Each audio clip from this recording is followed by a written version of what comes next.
What's up? What's up? What's up, y'all? Hello. Hi. How y'all doing on this wonderful Wednesday evening? I have a little something going on tonight, and I wanted you guys to be a part of this wonderful conversation. We are talking about Roe versus Wade. I know, like you're Candy, like it's 2 months ago. No, this is a decision that lasts a lifetime. Do you know how long ago that decision was made? And we're just now changing some things again.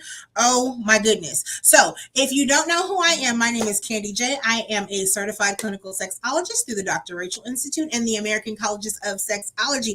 I specialize in putting the oohs and ahs back into your relationship, but on a serious note, I do this by helping you to foster better communication through workshops, seminars, one-on-ones, groups. Come on in, guys. Tell us where you are watching from, because I see you coming in.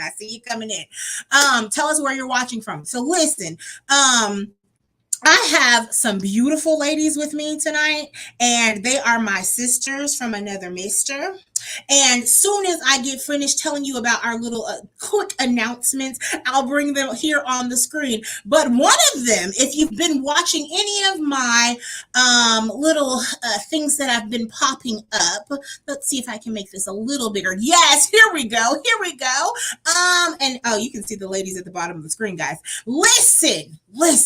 Mini couples retreat is going down September 23rd and 24th. The 23rd is a couples game night. You will be able to, sing and be mingling with all of the other couples. When you have community, that's when things begin to change, because you glean wisdom from other people as well as the facilitators that are going to be there. So me and Miss Lauren K. Scott, who is one of my special guests tonight, will be hosting that. Now on Saturday, that's when the work will be done. Okay. Friday night, we mingling, we having fun. Saturday is time to work. Okay. So if you are needing to rekindle your flame with your significant partner, if you're lacking in communication, if it's just been a struggle the last couple of years and you're just like, my God, I don't want to divorce them, but I need help. This September 23rd and 24th, that's for you. Okay. The other thing that I want to make sure that everybody is aware of, premarital counseling. Can you say premarital counseling? Okay. Sorry. I went to church on y'all for a second. Sorry. Okay, listen. Premarital counseling. I am a marital counseling educator coach. And so is my girl, Sarah Tolbert, that you see at the bottom of the screen. Listen. I am offering group options, and this is the first time that I am offering this, because normally I just do one-on-ones with everybody, right? One-on-ones with the couples, right? But the group option is going to be half the price. Can you say half? Hallelujah. Half the price. And you get the community as well of people that are going through the same things that you're going through. So we cover finances and budgeting, family and friends, being a teen, children, faith and values, expectation, gender roles, intimacy and sex, communication, and conflict resolution. And that's 8 one-hour sessions. If you want a virtual, it will be $400 with a group. If you want in person, that will be the same thing. You're just paying $800 because you're coming, you're partaking of my air condition. You're partaking of my paperwork. Oh, okay. Yeah. And if you've ever been to my office, my clients can tell you, I keep it nice and cool, like a good 65 and sometimes 60. So you don't have to worry about this Texas heat. So I'm located in Arlington at 1601 East Lamar, Suite 204 in Arlington, Texas 76011. Or you can utilize any of those things on the screen to get in touch with me and make your appointment or consultation. All right. With no further ado, let me bring my ladies on. So listen, I'm still trying to figure out. There we go. Streamyard is working. It's working. Hello, my ladies. How y'all doing tonight? So good. Doing great, doing good. And y'all look so beautiful. Just beautiful. Aww. Have you been staying out of this Texas heat, though? As much as possible. It's so disrespectful. I feel like Satan is in Texas. Yes. Yes.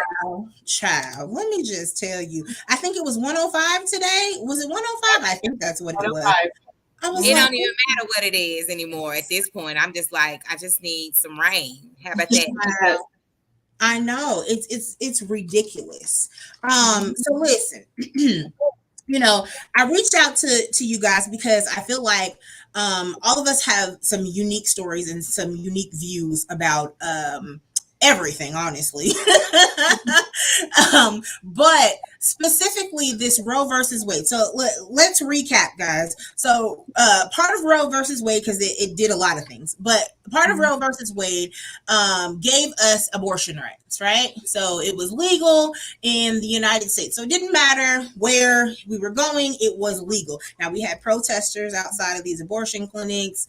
We had people threatening people and attacking people for their choice, but it is their choice, right? And so and we got some people watching. Let's see, Boston watching from the DMV. Somebody else said, hey boo. AD, hey y'all doing? Thank y'all for watching. Thank y'all for tuning in. Okay, so listen. All right, so going back, we had all these people attacked, doctors and clinic staff and all of these things, but it was still our legal right to do whatever the heck we needed to do with our body for various reasons, right? And so I can think of, and I'll share a story. Let me just say this. Let me share my view first. My view on abortion has always been not my body. I can't do it for myself. Like, if I get pregnant, then we having this kid, unless it's unless it's a miscarriage or a stillbirth or something that happens, which I have stories about that too. But unless that happens to me, then this kid is coming into the world. Okay. That's what's happening. Okay. But I had friends that chose to have an abortion for various reasons. And one of the reasons that sticks out in my mind right now is one of my friends was raped. And she was raped at the age of, I want to say 17, I believe. And at the time, I was the only person that she told, besides her boyfriend, knowing that she was pregnant. And so think about the devastation, the mentality that you had. You're not even a complete mature mind yet at 17. Not yet, right? You got a lot of thoughts and there's cognitive behavior things going on. Yes, you're almost an adult, but have you experienced life yet? Yeah, not yet, right? And so she told me this, and she said, Candy, I got to figure out a way to have an abortion without my parents knowing, without anybody passing judgment. And if you don't know, I'm a preacher's kid, and this was somebody that I was friends with at church. Okay. And so we can't, it's a sin, it's an abomination, blah, blah, blah. That's all of the thoughts that she was, spewing out of her mouth at that point. But I can't have this baby. I can't. We're not ready to be parents. I can't think about every time I see this child that my rapist is a part of their DNA. I can't. So she made the decision we found somewhere that would do it. She lied about her age because I believe that you had to sign off and be 18 at the time, and she was 17. Lied about her age, got it done. We're now 40, right? And there's not a moment that doesn't go by that she thinks about her decision. We've had many, many, many, many conversations about it and how she feels about it. And I always tell her, you made the right decision at the time, right? You can't look back and go, oh, well, I could have done this. I could have done, maybe they would be this age. Maybe they would be that age. They would be doing all of these things. No, you can't do that to yourself. You have to forgive yourself if that's how you really feel right now. And she's dealt with it. She's gone through counseling, and the hurt and the healing has come. But her view still is, if that happens to somebody else, that she would stand stand next to them, sit by them, hold their hand while they're doing whatever they need to do to make that decision. And so I continuously stand by the fact that we should have a choice. We should have a choice. No man should be telling me what I can do with my body. That's just how I feel. And so, ladies, I want to open up the floor for you to share. What are your feelings about all of these things? Mhm. Well, for me, I just reached back to I have a, you know, 8-year-old daughter, and how this world is so crazy that you never know what's going to happen in this world. Like, you try to protect your kids as much as you can, but you can't. There's just only so much you can protect them, with. And so I also not only think about her, but I also think about my girls, or fly girls. Think about them and how, what if they were put in a situation where they got raped? Lord, heaven forbid, I hope that does not happen. But what if they were in that predicament and they were to get pregnant? Then now you're telling that child that they have no choice but to have this baby. And like you said, their cognitive ability of thinking, it's not there yet. How can you be a parent at that moment and you're a child, or even having the choice of whether you want to have the baby or not? Like, that really frustrates me, because my thing is, like you said, Candy, how can a man tell me what to do with my body? Because we don't tell y'all what to do with your bodies. Out of everything, I mean, we might tell y'all to pull out, but I'm just saying. But other than that, what I'm saying is that as a woman, it's like you just stripped something away from me yet again, and the odds are already against women in general. Let's be clear, for real. I mean, we have to work harder. We have to do things that are, that have to be game changers or whatnot. So for me, that's like saying to me that I don't have freedom anymore to make a choice of whether or not, I need this baby or not. I'll go ahead and tell my testimony. So I did have an abortion. I had an abortion in 2015. My he wasn't my husband at the time, but he was my boyfriend at that time. I got pregnant the first time we had sex. The first Well, time. that's a show right there. That's a show right there, Lauren. But continue. The first time that we encountered having sex, we didn't know each other. Like, we just got to know each other, or whatnot. I was already on the fence of trying to give him some or whatnot. And so I just skipped a period and I was like, okay, what's happening? What's going on? When I saw that I was pregnant, I screamed because I already had a child. My child just turned 1 year old. Mind you, I'm a substitute teacher. I'm not making a lot of money. He not making a lot of money like I am. And it's like, what do you do? Because I don't want my child to struggle, because we already struggling trying to make ends meet.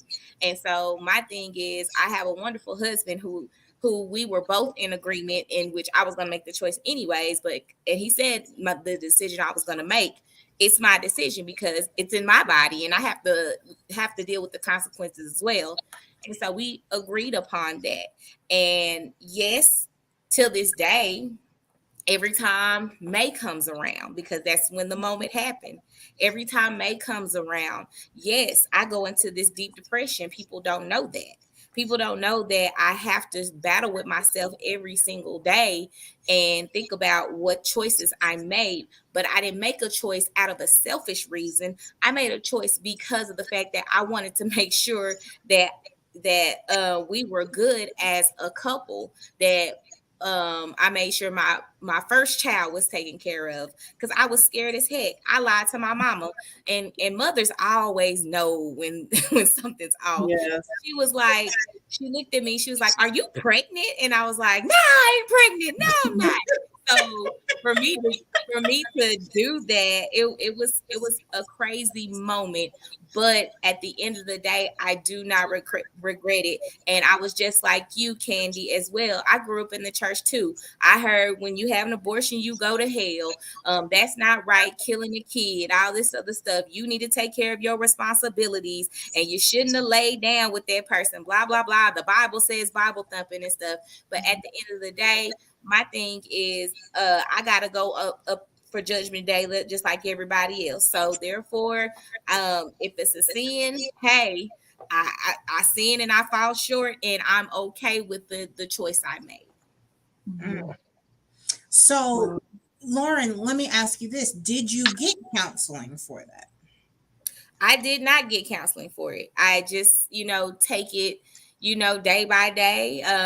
When May comes, maybe I do need that counseling session, because my thing is, how do you cope with, after the abortion? Because you're sitting in a room full of women who have made a choice, and it's very quiet. It's very eerie in there. And so I still have those days where I close my eyes and I'm on the stirrups. And it freaks me out and it traumatizes me sometimes.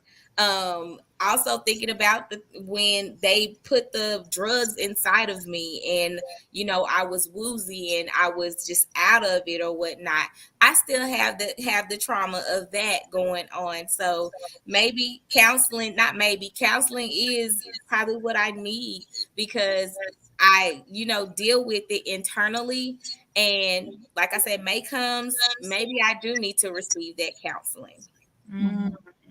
Do you think, and I think I want to say I was talking to Sarah about this when we were doing pre-interview. Do you think that counseling should be offered? Like that should be one of the first things that you walk out the door, you've had this done, or even in the pre-work of going, okay, here's this counseling service, here are your resources, here's free counseling if you can, do you think that would have been beneficial back then?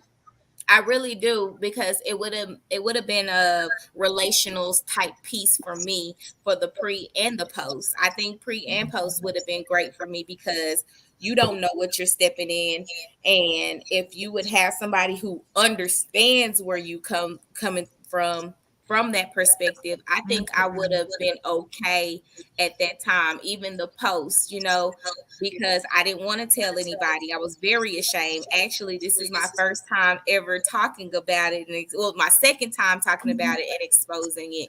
So for me to be vulnerable about this, yes, I really think that counseling is a need for that. But if they're taking it away, Right. what's going on? Right. Because so because he was your boyfriend at the time, did he go with you? Actually, he did go with me. He did. He supported me. My best friend was there with me. My sister-in-law was with me too. He came on the butt end because he had to work, but I know that he deals with the same thing that I deal with too.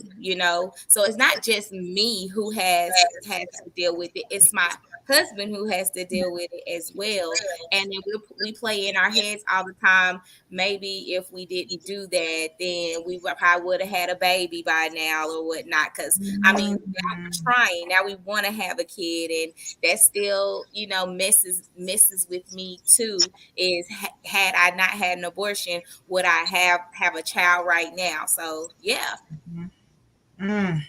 I mean, and people don't think about those things, and I first of all, I thank you so much for sharing and being transparent with us, because I mean, it takes courage to even say anything that you haven't really told anybody outside of your family.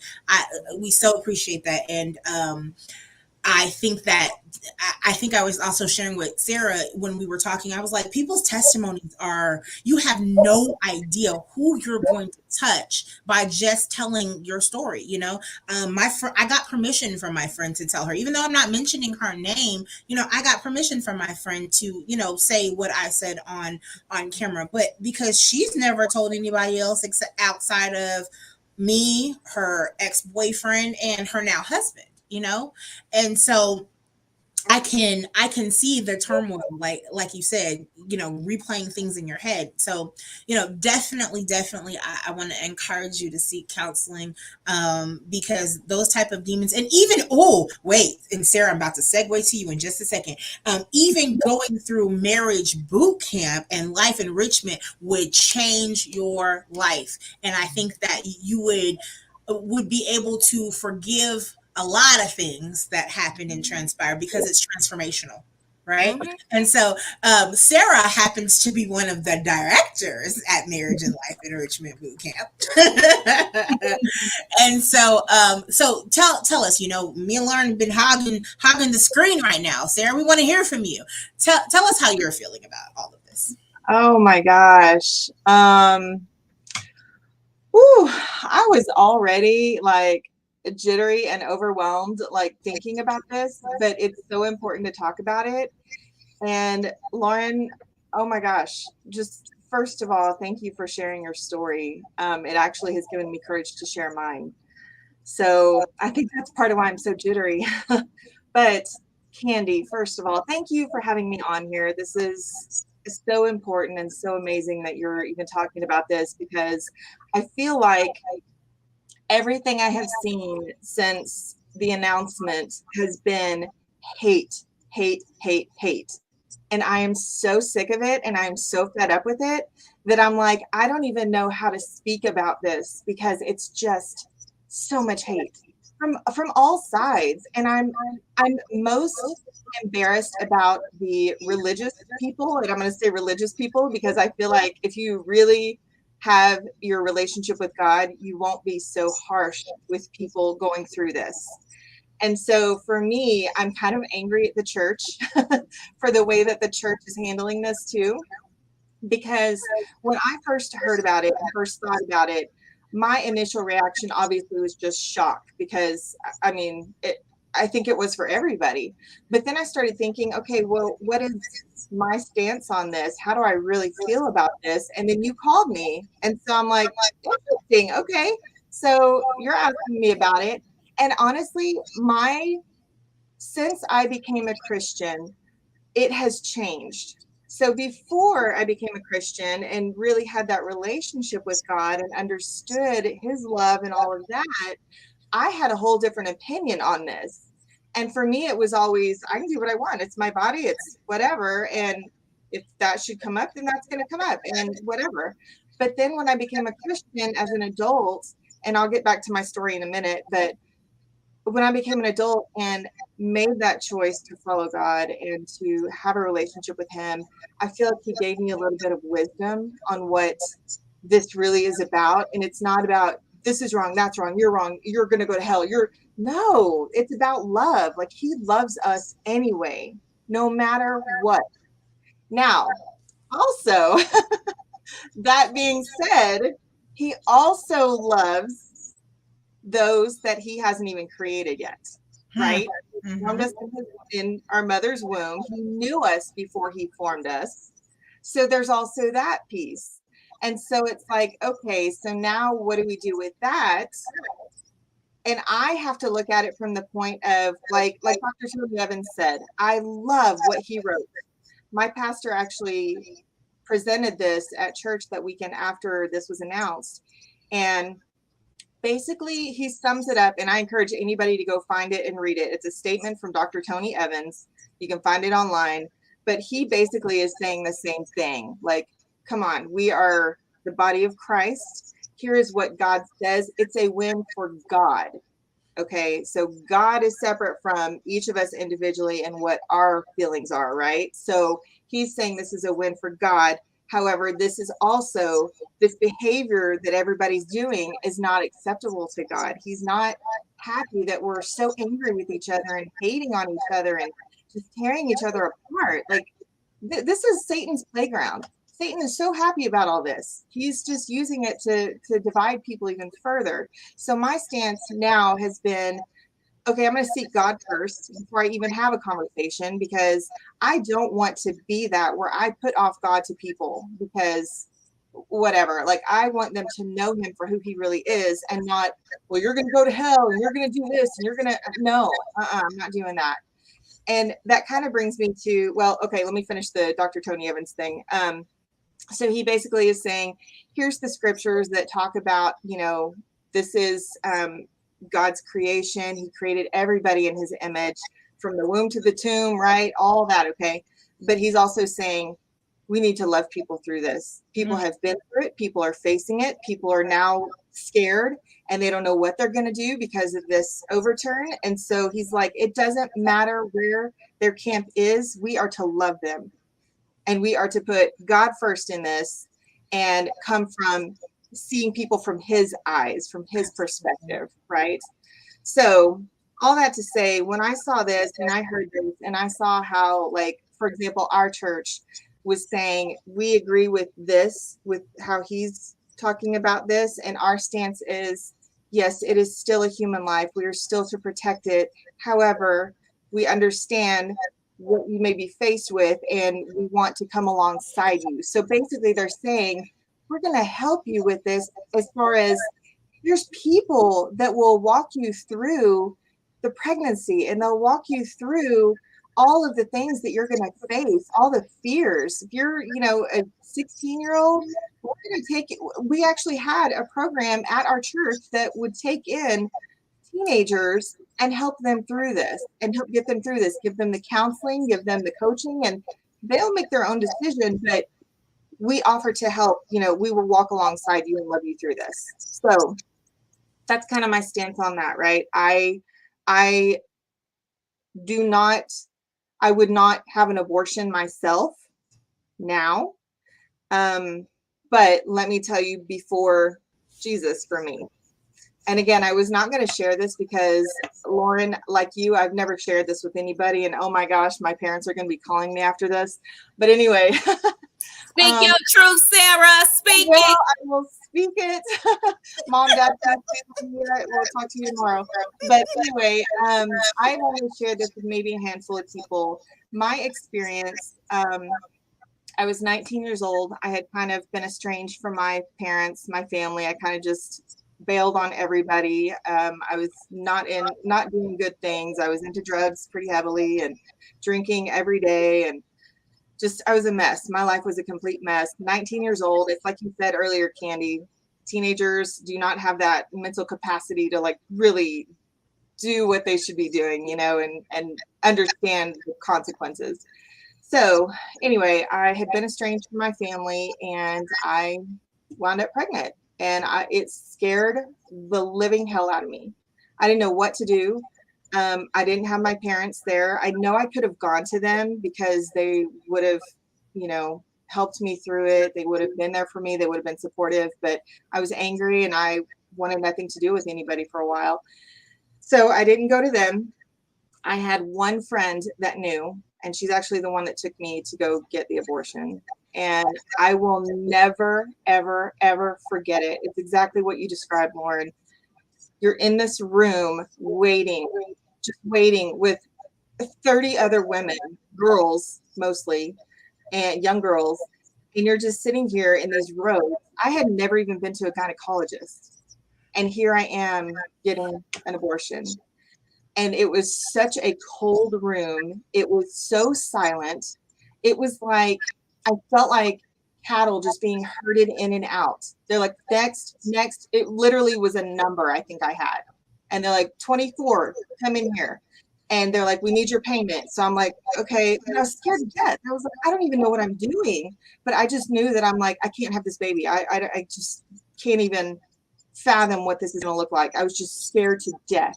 They didn't offer me any counseling. They didn't offer to, say, how are you really doing? How can we talk about this first? Like, I don't know, it would have changed my mind, but it sure would have helped me through some trauma later on, like what you're talking about, Lauren. I dealt with that trauma for a long time. But I just remember everything was just so cold. The doctor was just didn't talk. He just was, it was just so cold. It was the worst experience of my life. And I think because it was so traumatic that I blocked it out for many, many years. But it also took me down a path of even more drugs, alcohol, promiscuity. I mean, my life blew up after that. And finally, I kind of regained control of my life, but it still haunted me and I never got over it. And it just one day, it just hit me when I became a Christian. This is like 20 something years later, 25 years later. And I'm sitting in church and it hit me. Something the pastor said I'm like, wow. And I just started bawling just uncontrollably in church. And I realized what I had done. And this is not to say to anybody else, like, it was my experience, right? So for me, it just, I didn't know how to process it. And I just remember sitting there and I couldn't even move, and people are asking if I'm okay. And I'm like, yeah, I guess I'll be okay. And I feel like I was just in Twilight Zone. Like I just was having an out of body experience. And I had that out of body experience for the next 10 years before I told a soul. I also remember one of you mentioned picketers. I think it was you, Candy.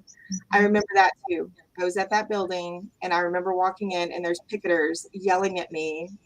Actually, I think I was walking out, yelling at me, waving their signs in my face. Like, it was traumatic. Like, that still gets me choked up today thinking about it.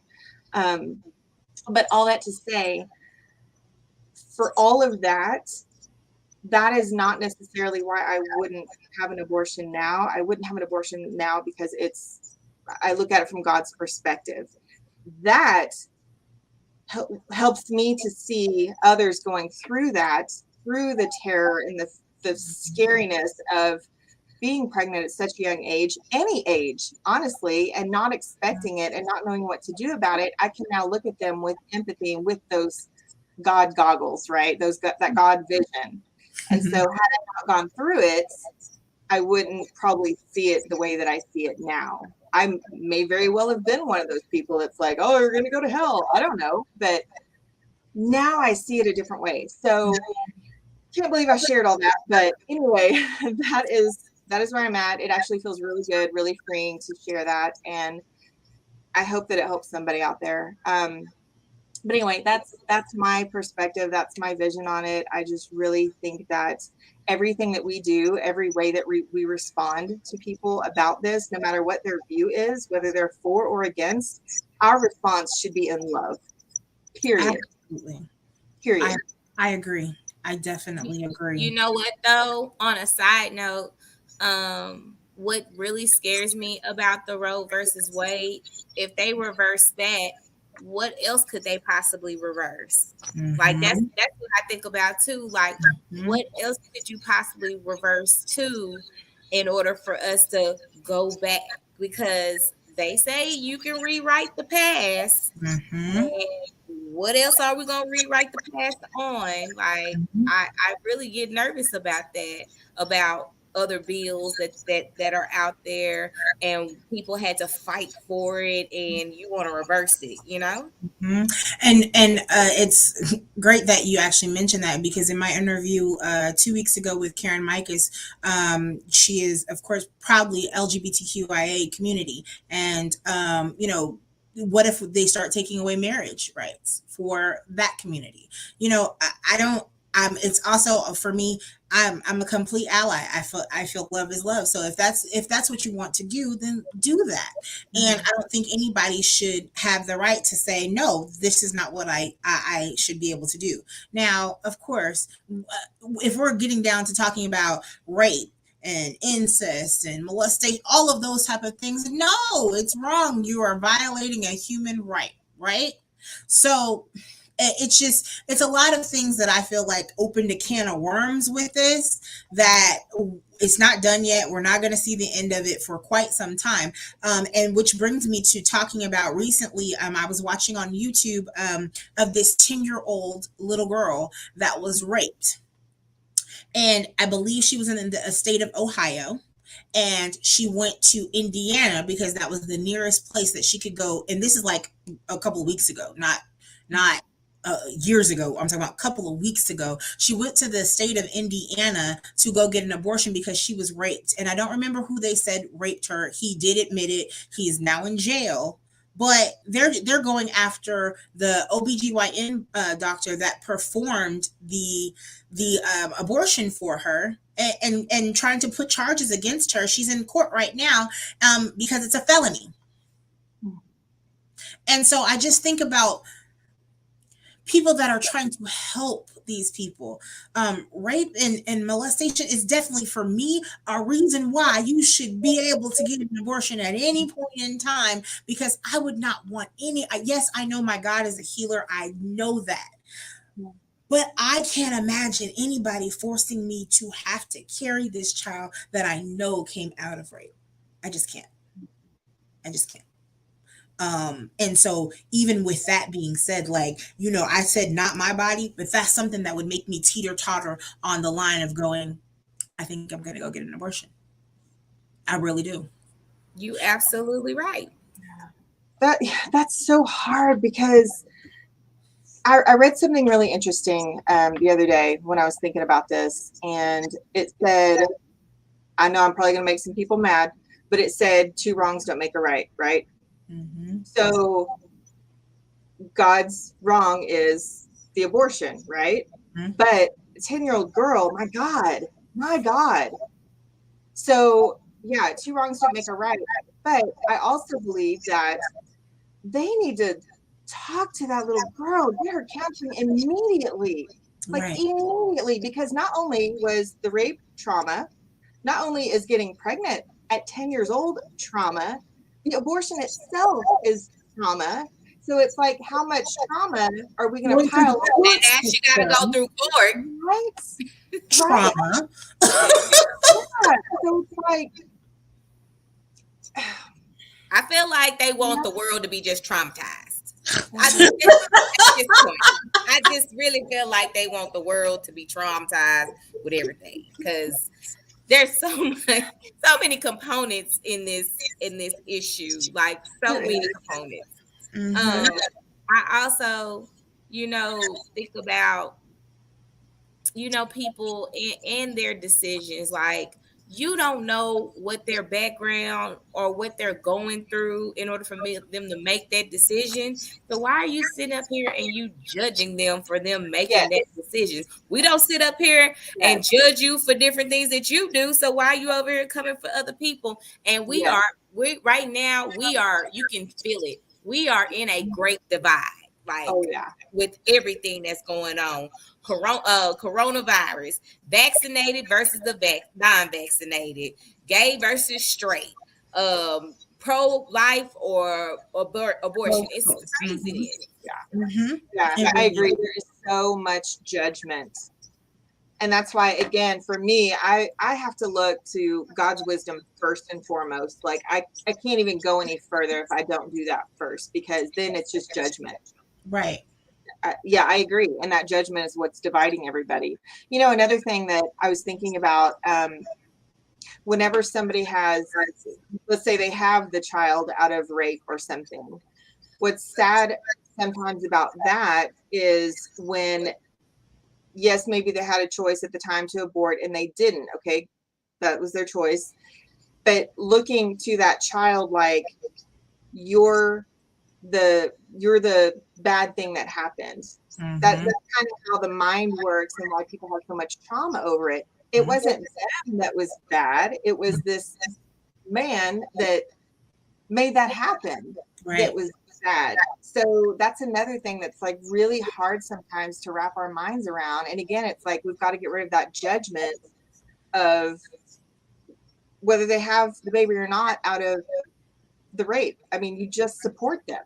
You support them no matter what, because now we're judging this child too, this innocent child that had nothing to do with it. They're as innocent as the victim. And I think about this, Sarah and Lauren. I think about, what if, okay, now we're forcing people to have, I call it forced birthers. You'll hear that term all around social media. We're forcing someone to have a child out of rape, right? Okay, let's say that's the situation. What if this person, because of what they went through, the trauma that they went through, now take it out on the child, which happens more oftentimes than not. Now you're burning the child, you're beating the child, you're doing all kinds of cruel things to this child because you never wanted them to begin with in the first place. And yes, people say, oh, give them up for adoption. And no, some people, it does something to their psyche, right? And it cracks somewhere. And now they're like, no, you're going to stay with me because I am going to put on you the same pain that I felt from your father. That's what I'm doing now. And I've actually heard someone say these words. Yeah. And that's why the mental health issue is such a problem. Like, we have to have a community of healthcare workers that are like on it. You know, they have to be on it and available. My God, if I had that, my things would have been maybe a little bit better for me. I wouldn't have gone down the road that I went down. And I can't say that for everybody, but if we made that available, this mental health crisis it would not be to the level that it is right now. Right. I feel like that too. Okay, so I don't know why I just thought about this, but just imagine, let's say a person gets pregnant, right? And they have a miscarriage.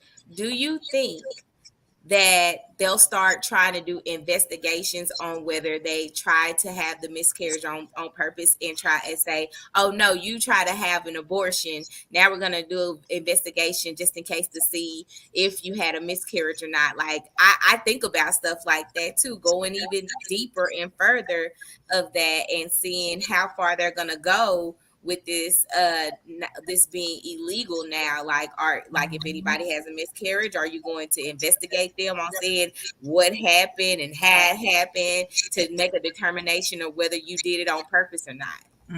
Right. Yeah, I've thought about that too, and I'm like, it's still a privacy issue. You know, no matter what you believe, it's still a privacy issue, and your health should be private. So I agree. I think that hopefully it won't get to be like that, but that's a whole other.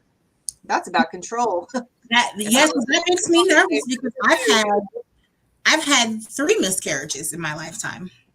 And so I just think about, what if, the next time, God forbid, the next time I get pregnant, something happens and I have a miscarriage. Now are you going to be like, I saw you drinking that vinegar bottle, or, whatever the case may be, you bought some pills online where that to make sure that you had an abortion. Like, are we going to get to that? I hope not. I hope not either. That's ridiculous. Not. Because think about it. Oh, no, go ahead. No, I was just going to say, and that's again where we are like, we've got to bring God into this and ask him, like, hey, protect us. If that's nobody's business. If we have a miscarriage, that's our business. Whatever we do, that's our personal health care that HIPAA protects. So like, God, bring us some wisdom and help us to navigate this so that we don't get into that situation. Because I've had a miscarriage too, and they're traumatizing as well. So it's like, absolutely. That's is because DNC is on my records. Are you going to go back and look at all of that? And if you don't know what a DNC is, after you've had a miscarriage, they clean you out and make sure that everything is taken away out of any body parts, anything that could have gotten to your body, right? From the pregnancy. So a DNC can be considered an abortion under some medical terms. Wow. That's crazy. Call it spontaneous abortion. So they call it spontaneous abortion. So they still put the word abortion in there. Thank you. Dang. Yeah, I saw that on my paperwork too. I'm like, what? So you got to read your paperwork in the hospitals, right? It's important for you to read your paperwork because I don't need nobody coming after me for legality purposes. I just hope that we never get to that point, right? And I'm looking at this list off of the New York Times, and just something that stands out to me, and I just want to know how you feel about it. So it goes, and it's in a list, and maybe I might be able to share my screen. Let me see if it'll let me share. But I'm looking at this list where it shows. It will let me share my screen. Put the glasses on. So I'm looking at this list where it says, abortion is banned with no exceptions for rape or incest. And so you'll see Alabama, Arkansas, Mississippi, Missouri, all of these states that we can say abortion is banned with no exceptions for rape or incest. The fact that we even have to put that verbiage there is mind-boggling to me.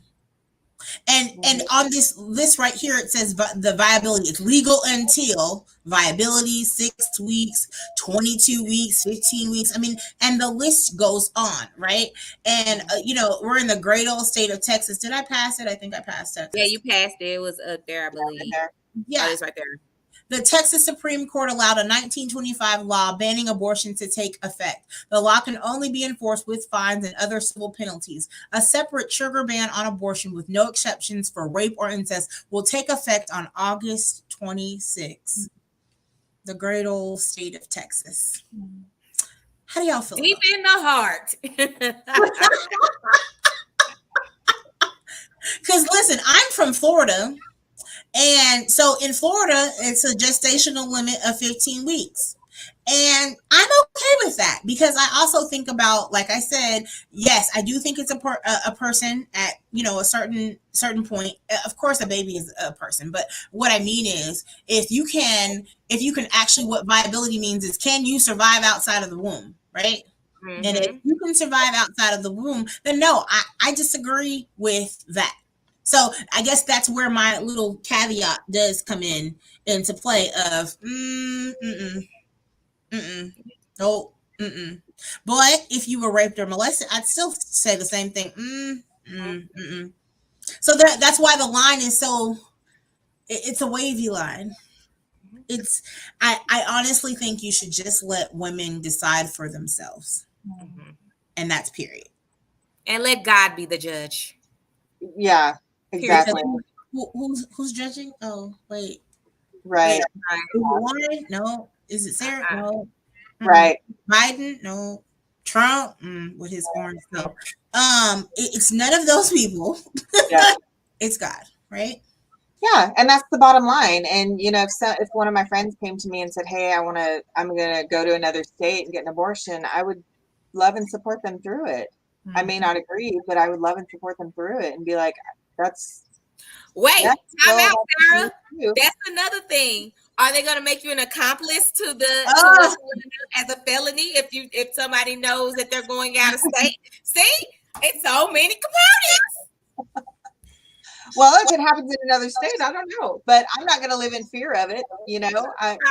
I'm going to give that to God and be like, I'm just going to trust that He's going to take care of me and my friends and whatever. And still, like I said, just seek Him with it. If you're gonna take me to jail for helping a friend in need, then damn it, I'm going to jail. It's a great place to minister to people. It is. I'm in. It is. I love it. Hey, Kurt and them, they went in there. Bless me, God indeed. There we go. Just keep it comfort me while I'm in ministry. Keep it comfort me. So, ladies, I don't want to keep us too long, but are there any thoughts that you guys haven't shared that you would just like for the world or the public to hear on this particular topic right now? Do not be afraid to speak up. Yeah. You are not alone. There, like when I had just talked to you about this, before I talked about this, I've talked about it with a few people privately. And when I opened up, they started opening up. I was like, oh my gosh, I can't believe you've been in this predicament too. Yeah. And so if you are deciding what you need to do, don't be afraid to open up your mouth to talk to someone. But when you talk to someone, get a spirit of discernment, because you're not supposed to talk to everybody about what you are deciding to do. Talk to God about it too. But talk to somebody about your decision. And if you feel like that's the right decision for you, then that's the right decision for you. Because my thing is, you are the one who is going to have to deal with the consequences, whatever you're gonna go through. So get the help that you need, receive the help that you need. You have people like Candy, who is always available and ready to go to talk to you about certain situations or whatnot. So yeah, that's all I have. And definitely so is my girl Sarah. Come on. Oh yeah, and Sarah Yeah. Yes. Yes, I concur. Definitely, if you're going through this right now and facing these choices and scared, like same thing, reach out to someone. I still stand firm on seek God. This is what he says, and this is life for him, right? So he made everybody in his image. However, church people, quit being so judgmental. I'm so sick of seeing that. So sick of it. So love people, let them talk, let them share their story. Same thing, Lauren. When I shared my story, I mean, Candy even had an effect from it when we talked. Absolutely. And so that was helpful to me because it's still part of my healing process. I think about it every damn day, every day. And my kid would be about 26 probably right now.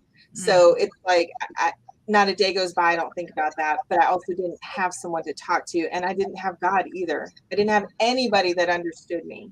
Right. And so that's very, very important. Just talk to people. Just, you know, before you go to an abortion clinic, if that's what you choose to do, just talk to someone, talk to a counselor, talk to a coach, because whether you go through with it or not, you're going to need that.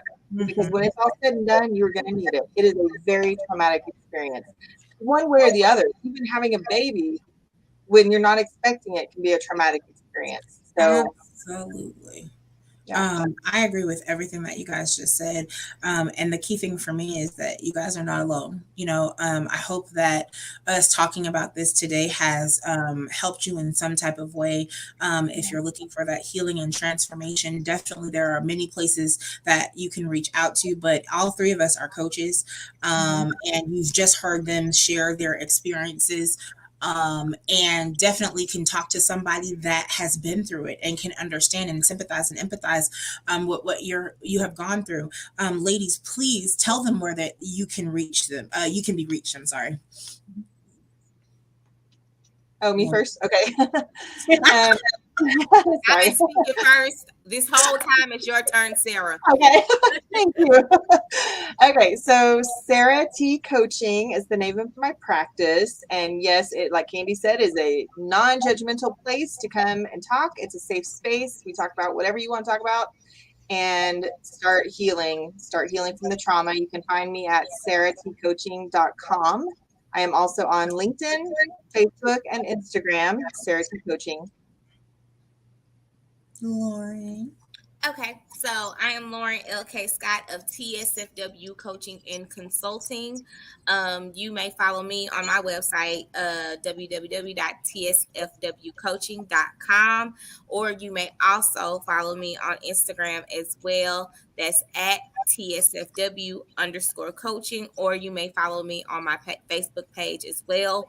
For the youth who are ages 7 to 18 years old, I also do coaching for them as well. So if you want to, yes, I will be starting to open up coaching for our youth ages 7 to 18 years old.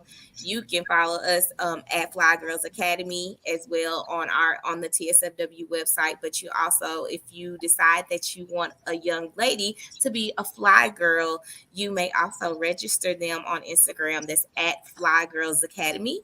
Or you can go to our website as well, or registration is open on Facebook as well.